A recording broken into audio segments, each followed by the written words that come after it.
Hey there! In this video, I'm going to introduce you to the Laplace transform. Now, transform in general is something that transforms a function, for instance. So a derivative transforms a function into something new. So that'd be an example of a transform. An integral, same thing. The Laplace transform is a different type that we're going to be able to use in differential equations. And what a Laplace transform is going to do is allow us to transform a differential equation into something that is algebraic and much easier to solve. So they're very useful. These are used a lot in physics to analyze things like circuits and mechanical systems.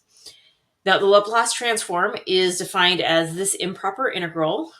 We have a special kind of cursive L that we use to represent the Laplace transform, and then we usually have curly brackets around whatever the function is that we're transforming with the Laplace transform.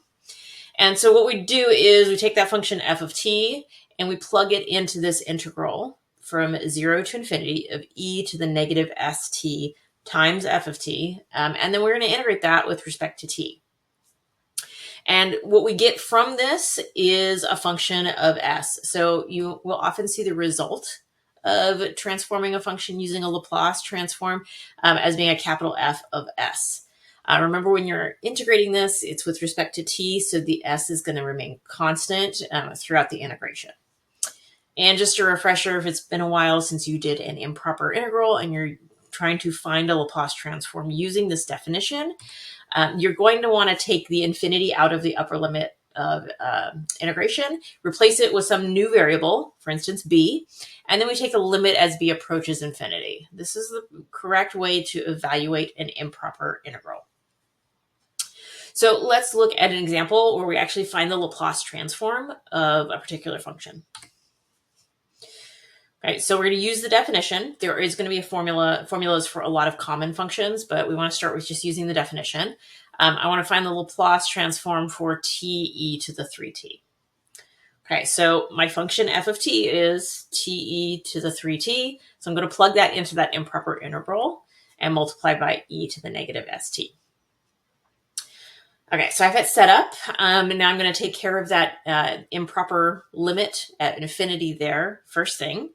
So I'll take the limit as b approaches infinity from 0 to infinity of this integral.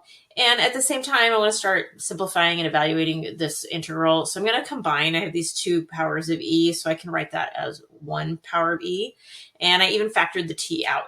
So I'm adding the exponents, 3t and negative st, and then I factor the t out to get t e to the 3 minus s times t dt.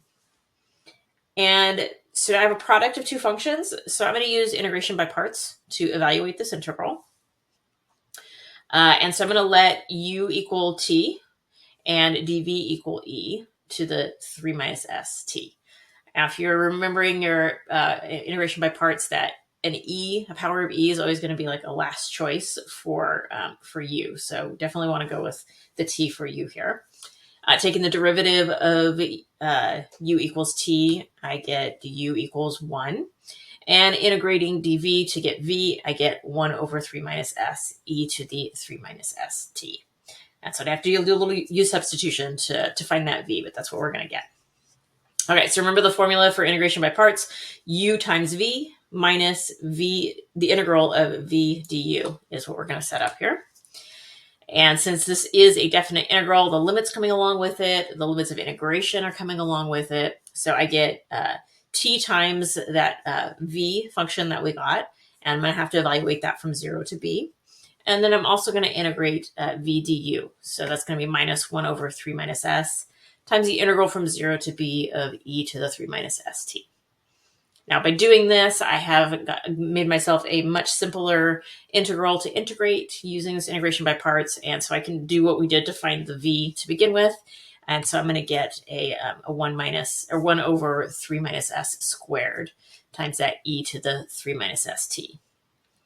Okay, so I still haven't integrated or evaluated the first half. I went ahead and did all the integration before getting to the limits of integration.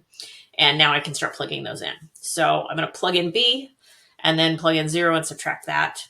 And finally, I'll be able to take the limit as b approaches infinity after that. Okay, so plugging in b here, I get the limit of b e to the 3 minus s times b over 3 minus s minus e to the 3 minus sb over 3 minus s squared. And that's plugging in b, and then I plug in 0. The first term just goes to 0 because I got that t out front. And then I get plus a negative, or minus a negative, so plus 1 over 3 minus s squared when I plug in 0 to that second term.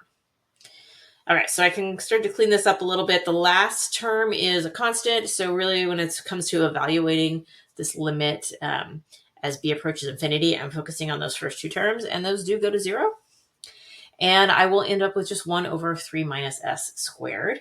And of course, this is only defined for when s is greater than 3, because I get an undefined in there otherwise in the denominator.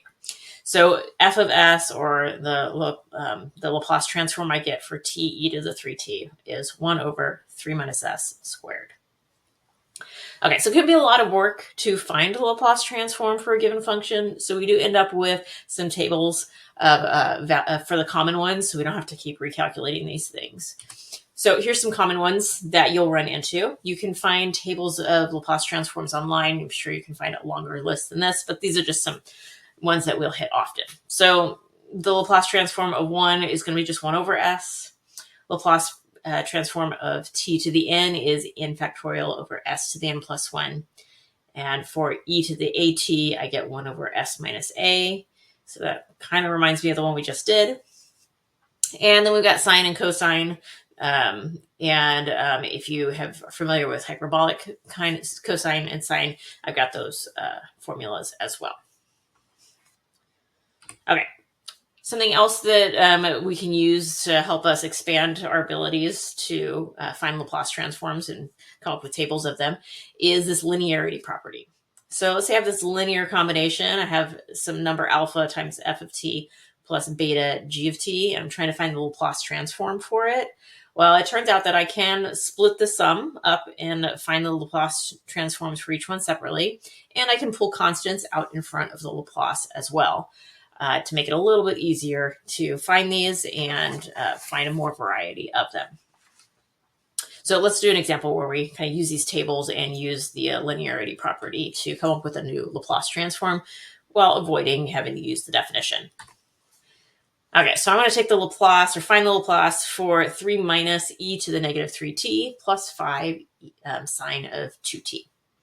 So first thing, I can split this up. There's 3 terms there. I can split it up into 3 separate Laplace transforms. And then I can use that linearity property again and actually pull the constants out front. So this is 3 times the Laplace of 1 minus the Laplace of e to the negative 3t plus 5 Laplace of sine 2t. Okay, now each one of those had a formula that showed up on the table that we just looked at. And so just to refresh our memories, if I have my function is 1, I get 1 over s. E to the at is 1 over s minus a, and sine of kt is k over s squared plus k squared. So I can apply each one of those. So the first one is going to be 3 times 1 over s, and then minus 1 over s minus a, where a here is 3. So that becomes minus 1 over s plus 3, because of the double negative on that 3. And then I'm going to have 5 times k over s squared plus k squared, where k is 2. So 5 times 2 over s squared plus 4. Cleaning that up a little bit so I don't have all these parentheses, I get 3 over s minus 1 over s plus 3 plus 10 over s squared plus 4. And these all have to be at least 0 to ensure that I don't get any undefined fractions there. Okay, so that's how you can use a table to get the Laplace much quicker than if I had to do this using the definition. Okay, so next thing you might be wondering is, well, does every function have a Laplace transform? And they don't all have them. So we do have some criteria that we need to go over to figure out when a function will have a Laplace transform. So a function f is of exponential order c if we have this characteristic that there exists a constant c, m greater than 0 and t greater than 0, such that the absolute value of f of t is less than or equal to m e to the ct for t larger than that t value. So basically what this means is we don't want it to grow. We don't want the function to grow faster than m e to the ct for some C and M and a sufficiently large capital T there. Right, now that's a whole lot to wrap your mind around. A nice way of figuring out whether something is of exponential order is taking the limit as t approaches infinity of the absolute value of f of t over e to the ct. If I get a finite value from evaluating this limit, then the function is of exponential order. Right, and so the reason we're talking about this is because this is one of the criteria for a function to have a Laplace transform. So if a function is piecewise continuous and of exponential order c, then the Laplace transform is going to exist for s greater than c. Okay, and piecewise continuous is another term that you probably aren't familiar with. This just means that even if I'm dealing with a piecewise function, I will have a finite number of continuous pieces. And so there won't be any vertical asymptotes, or there might be removable or step discontinuities where it kind of jumps from one value to another. But I won't have vertical asymptotes, and there'll be a finite number of continuous pieces. So if it's piecewise continuous and of exponential order, then it's going to have a Laplace transform. And so let's just do an example with this to see if we can wrap our head around this definition. So let's take the function f of t equals e to the t cubed and see if it has a Laplace transform.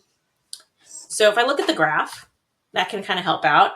It's a pretty smooth curve. It does shoot up pretty close to vertical, but there's really no value that I'm not going to be able to get out of this. It's not an asymptote there. If I think about the nature of the values I would get from increasing t, I can keep plugging in higher and higher values for t without any problem. The graph just shoots up, gets very large very quickly because that t is being cubed. Okay, so it's smooth, continuous curve from negative infinity to infinity. There's no vertical asymptotes. So this is piecewise continuous. Now let's see if it is of exponential order. So I'm going to set up that limit as t approaches infinity of the absolute value of e to the t cubed over e to the ct. And see for which values of c I'm going to get a finite value, if any. Okay, so the absolute value is not really doing much for us as we go to infinity. So I can rewrite this as just a single term where I'm subtracting those exponents. So we have the limit of e to the t cubed minus ct. And so if we're not really sure, they're subtracting what's happening there, I can factor out a t even, and it makes it a little more clear that this is just going to shoot up to infinity. No matter what c value I have, this is going to go to infinity, which means this is a function that is not of exponential order. And that means that it is not going to have a Laplace transform. So that's how you can kind of check to see where their existence is. And a lot of the functions we're going to deal with, luckily, do have a Laplace transform.